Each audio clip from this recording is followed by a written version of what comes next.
Hello and welcome to this Mental Health for All webinar on mental health and the media. My name is Sarah Johnson and I'm a journalist at The Guardian.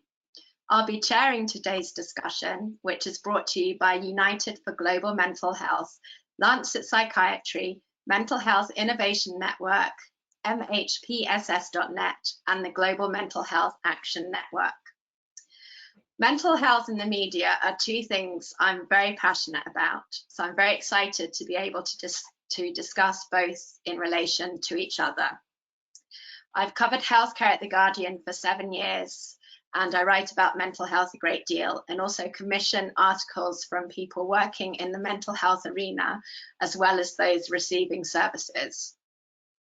I know media reports can have a huge impact on people's mental health, prompting them to start conversations, seek help, and support each other.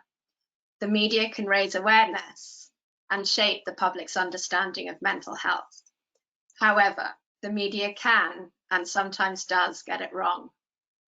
Today, we will be talking about how mental health is covered and portrayed in the media, support and guidelines for journalists reporting on mental health, how the media can be used for campaigning and activism, and the impact of COVID-19 on media attention to mental health. I'm pleased to have a great panel here today with me to discuss this fascinating and very relevant topic.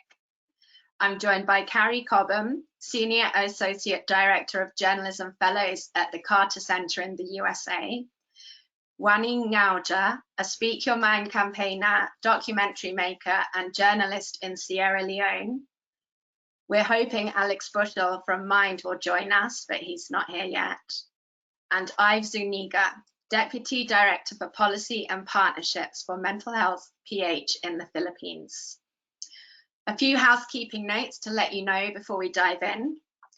The session is being recorded, and do tweet.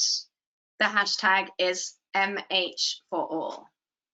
The session will last 45 minutes and we will have a short time for questions at the end. So please do send any questions you may have to webinars@unitedgmh.org or write them in the chat box. So to kick us off, Kari, can I ask you what role you see journalists playing, whether it be positive or negative, in the representation and public awareness of mental health? Hi, that is a good question, Sarah. I think that we are in a very important moment right now because COVID has brought the conversation around mental health to the forefront. And I think before COVID, I mean, obviously there has been and there still is a lot of stigma attached to mental health disorders. But because it has become more a part of the discussion, because it is impacting everyone across the board, whether you had a pre-existing mental health disorder or you are being impacted, your mental health is being impacted by the pandemic. I think more people are feeling like across the board, folks understand across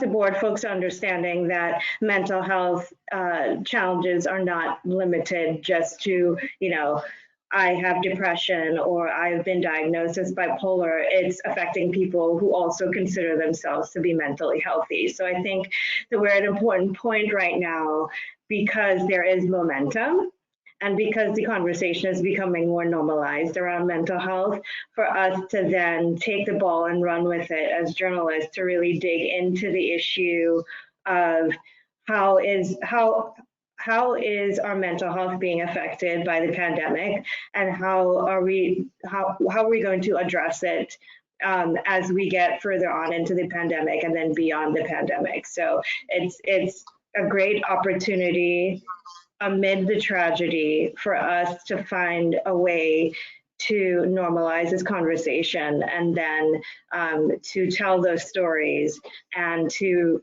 promote help-seeking behavior. Great, thanks. Moving on to you, Wannie. You've recently made a documentary about mental health and COVID-19 in Freetown. Tell us about that. What inspired you to make it? What did you find out that shocked you or made you hopeful? Okay, thanks so much for having me. This is not my first documentary, actually. In 2018, I did my first documentary, and that was the time we had an increase in the cases of rape and teenage pregnancy in the country. And so it really affected teenagers as they could not get access to safe abortion because abortion is not legal here. And so many of them tend to keep the pregnancy and at the end having fistula and increase in maternal mortality and so on and so forth. So I decided to do a documentary as a way of awareness raising, to speak out and tell the people out there what is going on in our society and all. And I noticed when I did my documentary, it drew the attention of civil society organizations, human rights activists, so many people go interest, and they were calling me to send the documentary to them, and they were sharing it on social media, on Facebook. And there was a time I had like 1K comments and 1K likes on Facebook. I was so impressed, yeah, with the way people, grew interest in my documentary. And they were just sending it all over social media, especially on WhatsApp and all. And people were just calling me around, I've seen your documentary, I have a special interest in it, because truth be told, in Sierra Leone here, people do not like reading long notes, they get bored easily. They do not sit down to read long notes. So people prefer sending short audios on WhatsApp or short videos. So I just decided to do a short documentary on that. I think it was around 10 minutes or so. And so when they are looking at the documentary, it's like they are watching a movie, interesting and all. And so I said to myself, I could do something about mental health, because when we went for our last meeting in Kenya, during a com session, I learned a lot and I took notes. And I said to myself, when I come back, I'll do something on mental health. It was challenging because I have my work to do. And this is just me doing my independent work. I'm not paid to do it. I just do it because I get fun doing it. And so it was kind of challenging to manage my work and doing my personal stuff. And so, but when I did my documentary, I noticed it had an impact, because when I posted it on WhatsApp, because I have a very good relationship with the spokesperson at a national response, corona response center, and he was like, can you please send this to me? And I did. And at the time, we did not have psychosocial care at our response center. And because of my documentary, a kind of grew interest and worked hard. And so we had a psychosocial center at the response center. So I was so impressed, and I knew then that it would create an impact, and it did. That's amazing, especially as you were doing it in your free time and it's had such an impact. It must be really satisfying. Yeah. So Yves, can you tell us a bit about your work and what you do and how you work with the media around mental health? Thank you, Sarah. So, Mental Health PH is primarily a youth-led advocacy group that aims to promote and protect mental health through the use of social media and digital technology. So, how do we engage with the media in order to forward mental health activism and campaigning? Basically, this is grounded on our 3S framework: the self, society, and system. So, therefore, it's more on support for self, support for the society, and support for the system. So, at the level of self, we want to ensure that everyone feels supported, everyone feels being in a safe space to help themselves and to help others as well. So, at the level of society, meanwhile, we aim to normalize conversations about how to zero in on the stigma attached to it through normalizing conversations. And finally, at the highest level, which is the system, we wanted to mobilize public actions in order to drive government and other key stakeholders and decision makers in coming up with policies, programs, and systems for better mental health. So these are the different engagement points for us in conversing with the media. And we also foster relationship with these media organizations as our very important partners in addressing infodemic as what the World Health Organization has coined. So this refers to the prevalence of misinformation and disinformation. And it's very important to have media as partners in shedding light on important issues which surround mental health, such as self-diagnosis on your mental ill health. In the Philippines, there's been this issue on suicide contracts and more investment in mental health. So investment in mental health, this has been the central theme of our World Mental Health Day. And gladly, the Philippines has adopted this. We had the opportunity to actually lead one of the countries to lead the 24-hour virtual march. And we then had 3 women of influential figures in the Philippines to tackle this framework that I mentioned. So the 3S framework. And one of them is the Vice President of the Philippines herself. So she committed to providing more avenues where we can invest more in mental health. And aside from that, we also provide platforms for media organizations to learn more about how they can be more responsible in handling reports and also equipping themselves, like through psychological first aid, which we actually had more than 2,000 participants, and much of which are actually coming from the media organizations. So just following on from that, I work in a media organization, and I know sometimes it's difficult for people outside to kind of get the attention of journalists. Because we're very time pressured. So how have you fostered those relationships with media in Philippines? So we basically have some sort of like contact persons for each media organizations, and it's always like a two-way relationship. Whenever they need more information or clarification on some key issues, like the one I mentioned, the existence of suicide contracts, the DASS, depression, anxiety, suicide, self-assessment that happened also in the Philippines. So some media organizations had this certain curiosity and take the opportunity also to learn from advocacy groups and other professional organizations in order for their report to be substantiated with facts, with details and figures. So on the other end, when we also have opportunities which we think media organizations can play a vital role or can also partake in order to deepen their understanding, we also share this information with them. Great, thanks so much. So I understand we've got Alex from Mind online now, but he's audio only. Alex, can you hear me? Yes, loud and clear. Apologies, everyone. Technical difficulties getting in. I'm hoping you can hear me now. Yes, perfectly. So we're going to get you involved straight away. Tell us about your work at Mind, advising on scripts and storylines for TV. Thank you, and again, apologies for my late arrival. We do a great deal with the Mind Media team. We have a celeb and ambassador team. We have a news team, and we try and pursue the media in lots of different ways. But the media advisory service is something we're particularly proud of because it's it's the focus for all our soft power. There is frankly nothing in it for us in terms of trying to get brand recognition because no one ever knows, frankly, that we've been involved. But what we do is we work with program makers. This can be non-fiction, it can be entertainment, it can be soaps, it can be drama.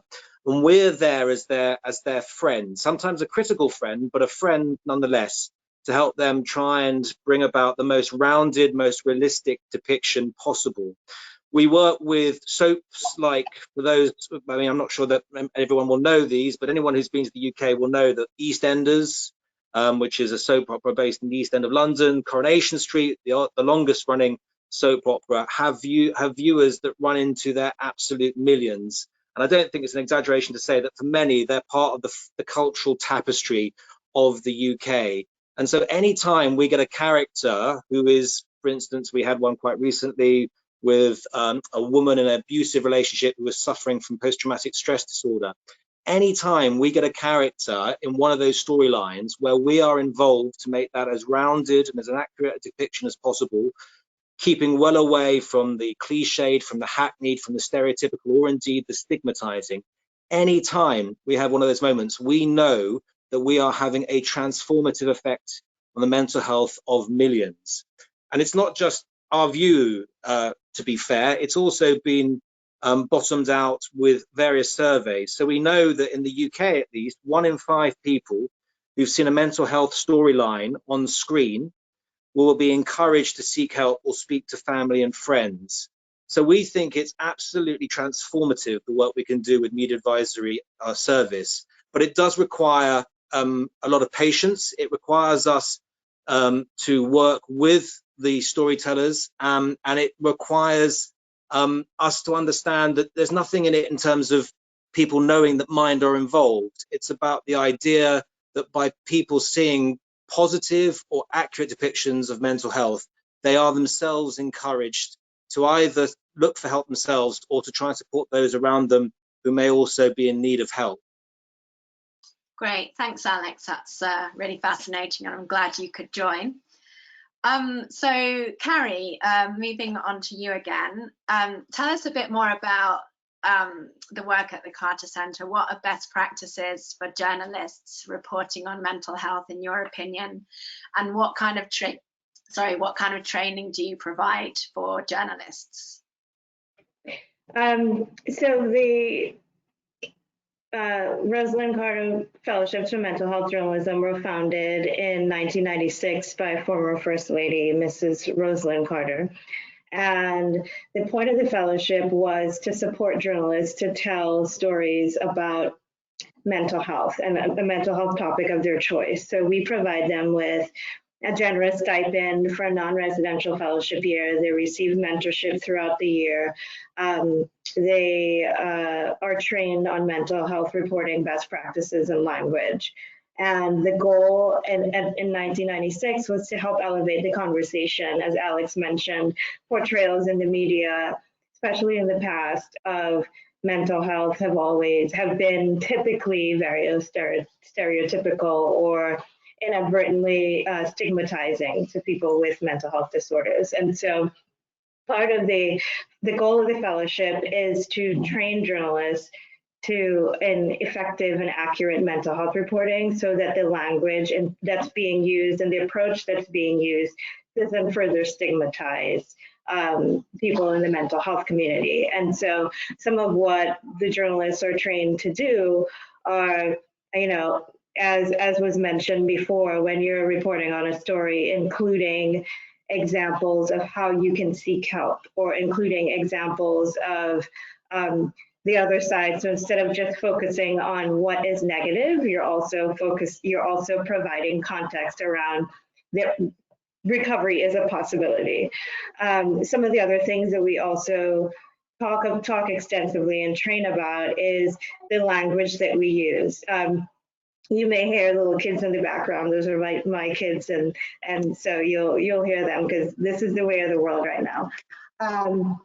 But one of the things that we talk about is just the language that we use. And I think when you are not a member of the media and you don't have a barrel of ink and you don't have the ear or people, thousands or millions of people reading your content, it's different when you're having, say, a one-on-one conversation with a friend or friends in terms of the impact. Does it have an impact? Absolutely does. So when you say something like someone committed suicide, which you can tie to committed, something you say when someone committed a crime per se, right? Or if you say someone is suffering with depression, when, saying living with depression makes a big difference. When you are reporting on a death and someone happens to mention that it is a suicide, or that person who committed a crime lives with a mental health disorder, then how do you need to make that connection between the crime that was committed and the person's disorder if there's no connection. And so what we try to do is, journalists have such an important role to play in terms of the impact of the storytelling and how it shapes public perception. And so when if you're having side conversation with your family versus when you publish a story and it gets 500,000 page views and it reaches more people, that has a much broader impact. And so our goal is to make sure we don't have any editorial say or control over what journalists do or report on in the fellowship. We do not push anyone toward advocacy. What we push for is the accurate reporting and making sure that the language includes some sensitivity, because we are very aware of the fact that it's going to have a much broader impact than that because of the size of the reach. Great, thank you so much. Wannie, so you talked a bit about the impact of your documentary before. Tell us about what other impacts you've had, and have you been able to persuade anyone to invest more in mental health? And how else do you think journalism can be used to deliver change? Okay, thank you again for having me.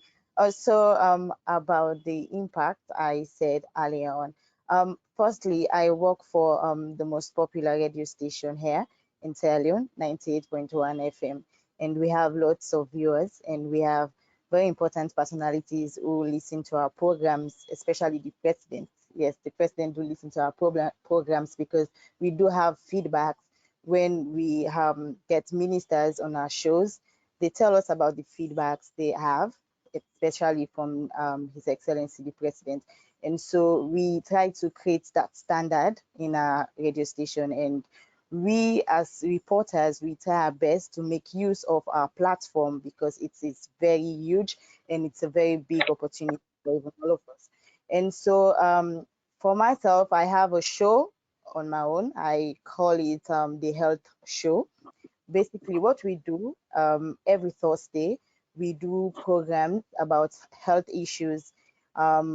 We discuss about people's health and try to bring up topics, especially on malaria, dysentery, and other diseases that are affecting people here in Sierra Leone, especially people living in the slum areas. And so I use my platform basically to do advocacy programs. And ever since I grew interested in mental health, I've been advocating on mental health issues. I've been using my platform, to advocate for mental health problems in Sierra Leone. And for my documentary, it has created lots of impact. I have it on our website, Radio Democracy website. If you go to our website, you'll see it, because we already have viewers who, up till now, people are viewing it and they are commenting on it. And so it's a lot of impact, because when I first did my documentary is about how people will cope mentally during the crisis, because it's a new disease to all of us, taking into consideration the hunger issues, the hunger situation in Sierra Leone. And Sierra Leone is a third world country, the poverty rate and all of it, how people will accept this new crisis, and how will it affect people mentally. And so my documentary is all about it. And so when the crisis started, when I did my documentary, we now sense impact, because the government then started providing food and financial support for people. Before then, they were not doing it. And because of the advocacy, using our platform, using our radio station to advocate for the people, telling them that this is a new disease, you have to prioritize the poor people, the needy. You need to cater for them, cater for their needs, especially at this time when you have lockdown. If you all of a sudden you just announce a lockdown, how would you expect someone who depend on their daily finding to feed themselves to be able to cope? And so we did that, and then, sorry for the interruption. And so people were listening to our radio station, and so we had feedback from the government, and so the government decided to provide food for the poor people, and then financial support. And so I know Okay. my I Thanks. can Sorry, use my Wannie. Sorry, I've got to keep moving okay. on. Sorry, but thank you. That's pretty inspiring. Like, it's amazing. So Okay. I guess Alex, on a similar thread, could you talk us through kind of the shift that you've seen and how mental health is portrayed on screen in your kind of career, I guess, and over recent years? Yeah, I mean, it's been profound. There are still lots of areas where we need to be doing much, much more, frankly.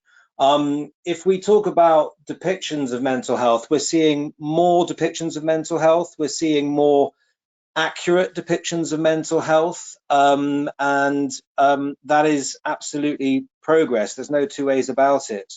You know, I mean, it depends on what point in time you want to take. If you want to talk about you know, storylines, let's take it back to the Media Advisory Service. So, you know, it wasn't that long ago that depictions of an anxiety attack would have been a woman, always a woman. For some reason, it's only women who have anxiety attacks, according to the world of drama back in the day, swooning and passing out. Now, we are, with our Media Advisory Service, giving advice as to when anxiety attacks would happen, whether that's because of PTSD, for example, and then giving really good advice as to how to depict it properly and sensitively. So I used the example a moment ago of one of the storylines with a woman who'd been abused physically by her husband. Well, we put that actor, I should say, in touch with someone with lived experience of being physically abused by an abusive partner who has PTSD, and the conversations together meant that the actor could bring to life that lived experience on the screen. And let me just go through into a little detail about how powerful that can be, because the scriptwriters always want the spectacular, they always want the most dramatic. And so they originally wanted to show hallucinations of the victim in court as she was testifying against her partner, with the attacker appearing in front of her in the court. Now, we go to our experts, our policy advisors, and also our resident experts who help with diagnosis, and we fed that back to the writers. That is not PTSD. That's elements of psychosis. From the hallucinations are an element of psychosis. They're not PTSD. So, working with the lived experience volunteer, they changed entirely the depiction and used memories, flashbacks. They also talked to our volunteer to talk about how the anxiety attack would come about, how it would feel for the person who is experiencing it.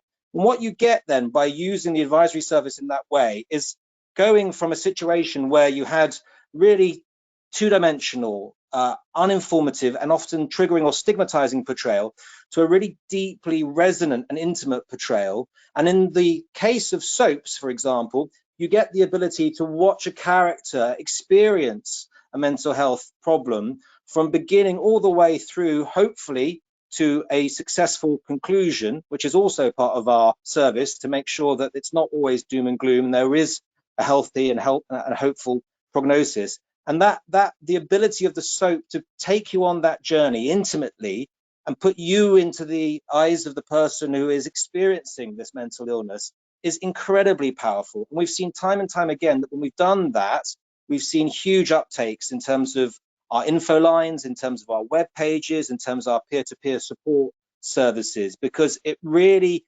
cuts through with empathy and information in a way that and it's not for a moment saying that the news offering and trying to get journalists to do better coverage in newspapers and on media isn't important. It absolutely is important, and it's central to what we do as well.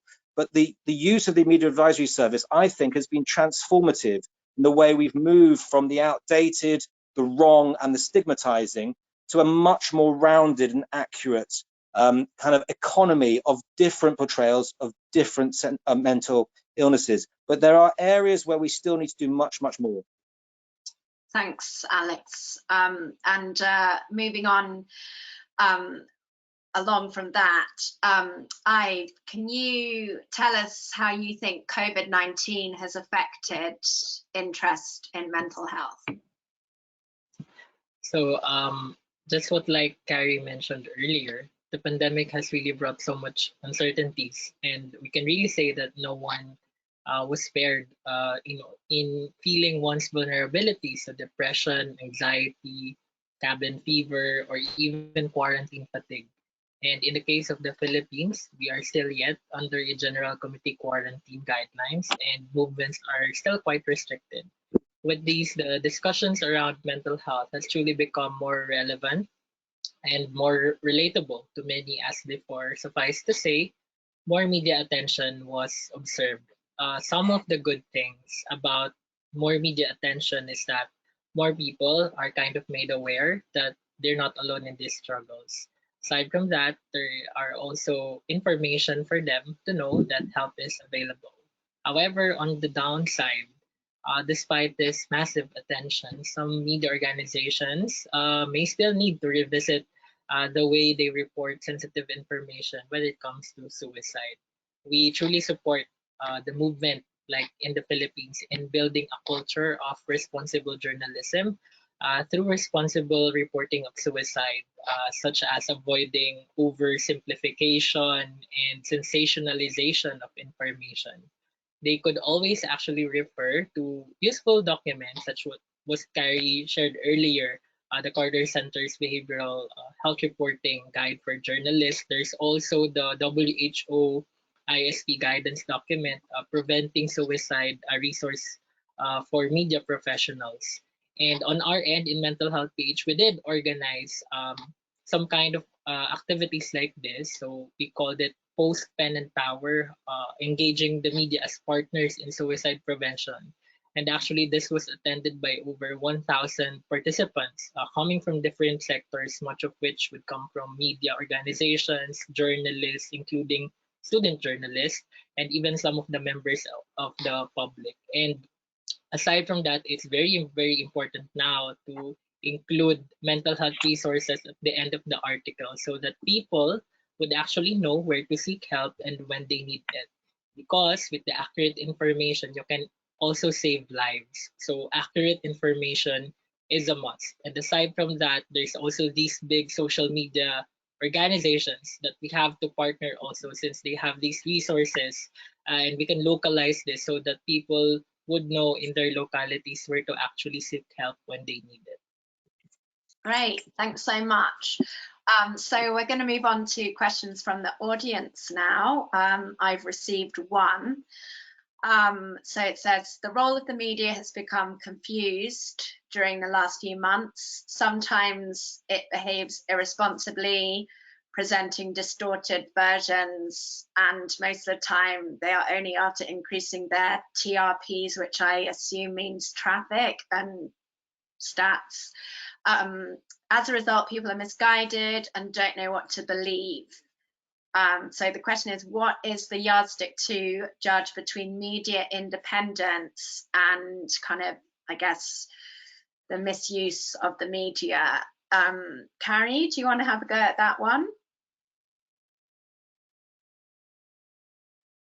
So I'm trying to understand the question. It is about. I think it's the person who asked thinks that the media has been irresponsible. So I guess, I mean, some media publications would be sensationalizing mental health. So in order to increase traffic to websites, I guess, or increase sales. So how should we make the balance between media independence and, I guess, their responsibility to report about mental health in a fair and balanced way? Yeah, that's such a good question, because different media outlets have different approaches to the news, and some are going to be more sensational than others. I think one of the key things here is, like Alex's organization is doing, is developing those relationships and being proactive about providing the right information and feedback on the stories. And then, as you mentioned, just building those relationships and having contacts in the various newsrooms. I think that's going to be key. I mean, obviously, the larger the country is, the more difficult that will be. But I think that there are also many organizations who are getting into this space because we were recognizing the importance of it. And so I think being able to establish those relationships in media organizations with their leadership to volunteer to work with those organizations on developing some guidelines for reporting on mental health and posting on social media and headline crafting and script writing and just what the appropriate language will be is also important to do. And then widely distributing those guidelines through professional media organizations that already have ties to those newsrooms where some of the issues may lie. And I know we've done some work in other countries. The program is not just based in the US, but the fellowships are right now in Latin America and the Middle East. And so one of the things that we found is that you can't walk in the door and be like, these are the best practices for reporting on mental health in your region, because everything is culturally nuanced. So it's really important to build those relationships, especially if you're an international organization. But if you're not and you're a local organization, what are the media outlets that you need to be in contact with? What are the underlying problems that you're seeing with the coverage? Who can you reach out to there to make a difference? And how can you proactively address on a wider scale who is adopting what best practices? And some you're going to win and some you're not. You can't win them all, but you can try to help guide them to be as responsible as possible. And just on that, we've had another question. Have you got any examples of the impact of some of the fellowships you've run? Yeah, so I'll tell you really quickly. We gauge the success of the fellowships on an annual basis and on a project basis, which is 3 years. And what we found is that at our last check, 1 in 7 fellows who have been through the program, which is a little over 225 over the past few decades, their work has had a direct impact on public policy. And whether that is public policy on a national level, on a local level, or on individual systems. So for example, a health system. So that to us, that is proof that if you're tackling the subjects in a timely way, if you're tackling mental health in an innovative way, the storytelling that is, and if you're doing it effectively and accurately, then there is an impact, and it can drive change, and it can drive change on an individual level, but it can drive change on a policy and a law level. Great, thanks so much. So we're coming to the end, but before we go, I'd like to get, I guess, one short hope for the future of mental health and the media from each panelist. So Wannie, can we start with you? You're on mute.